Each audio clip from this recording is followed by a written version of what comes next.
किशोरी लाल जी के बेटे राघव की शादी की बात जगह जगह चल रही थी, लेकिन किशोरी लाल जी को कोई लड़की पसंद ही नहीं आती थी। और उसकी एक ही वजह थी, किशोरी लाल जी का लालची होना। उनको लड़की वालों से मोटा दहेज चाहिए था और इसी चक्कर में एक दिन वो एक बहुत पैसे वाले के घर अपने बेटे का रिश्ता लेकर पहुंचे। उस आदमी का नाम था ओम प्रकाश। देखिए किशोरी लाल जी, मेरी एक ही बेटी है और मेरी सारी संपत्ति जायदाद सब कुछ मेरी बेटी नैना का ही है। पापा, नाम से लगता है बहुत खूबसूरत होगी। कितना अच्छा नाम है ना, नैना। ओ, वैसे बात तो सही है आपकी। अब इतना पैसा है, जमीन जायदाद है, इकलौती बेटी, आप भी क्या करेंगे? सब कुछ उसे ही देंगे ना। बिल्कुल ठीक पहचाना आपने। बस बेटी की शादी और सारी जायदाद उसके नाम। पापा, बिना देखे हाँ कर दीजिए ना। इतना अच्छा रिश्ता फिर कहाँ मिलेगा? माला माल हो जाएंगे हम। मैं अपनी बेटी को बुलाता हूँ। अरे नहीं नहीं नहीं नहीं, आपकी बेटी का नाम नैना है, सुनकर ही लगता है बहुत सुंदर होगी। रहने दीजिए अंकल, मैं तो आपकी बेटी के नाम से ही इतना खुश हो गया हूँ कि उसे बिना देखे शादी करने को तैयार हूँ। अब तो मैं उसका चेहरा सीधे शादी के बाद ही देखूंगा। और इस तरह राघव नैना का चेहरा नहीं देखता और उससे शादी कर लेता है। शादी के बाद अपनी सुहाग रात पर जब राघव नैना का घूंघट उठाकर देखता है तो नैना की आंखें बंद थी। कितने खूबसूरत हो तुम नैना, जरा अपनी आंखें खोलकर मेरी तरफ देखो तो सही। नहीं, मुझे शर्म आती है। अरे, मैंने तुम्हें शादी से पहले भी नहीं देखा, और अब अगर तुम आंखें खोलकर मुझे देखोगी भी नहीं तो मुझे अच्छा कैसे लगेगा? इससे पहले कि नैना अपनी आंखें खोलकर राघव की तरफ देखती, अचानक से लाइट चली गई और राघव नैना को पूरी तरह से देख भी नहीं पाया। अगली सुबह नैना राघव के लिए नाश्ता बनाकर लेकर आई। अरे ये क्या, आधा पराठा सेका हुआ है और आधा बिल्कुल कच्चा। ये तुमने क्या किया नैना? बहू, तुमने क्या आधा पराठा तवे से नीचे लटका कर रखा था, जो आधा सिका है और आधा कच्चा? मुझे जितना दिखेगा उतना ही तो सीखूंगी ना पापा जी। जहाँ जहाँ मुझे नजर आ रहा था वहाँ मैंने सीख लिया, जहाँ जहाँ नहीं दिखा वहाँ कच्चा रह गया होगा। इसका क्या मतलब है? ये कैसा मजाक कर रही है तुम? अरे बहू, तुमने इतना लंबा घूंघट क्यों लगाया हुआ है? देखो, हमारे घर में बहुओं को बेटी की तरह रखा जाता है, और फिर तुम तो इतना सारा माल लेकर आई हो। देखो, ये घूंघट डालकर रखने की कोई ज़रूरत नहीं है। हाँ नैना, पापा जी ठीक कह रहे हैं, तुम तो आराम से रहो, अपना ही घर समझो। नैना अचानक से अपना घूंघट उठा लेती है।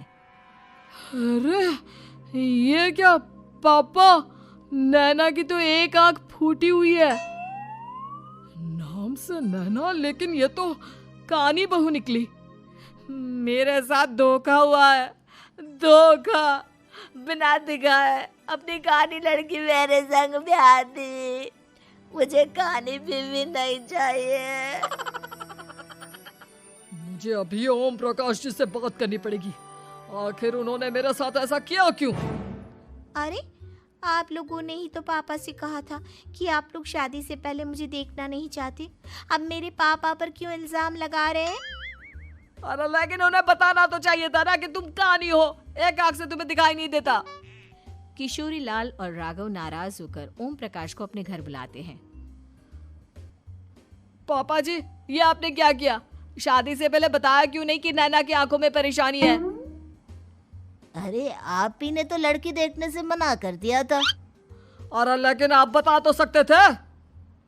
आपको तो हमारी बेटी की प्रॉपर्टी चाहिए थी, वो भी पूरी की पूरी।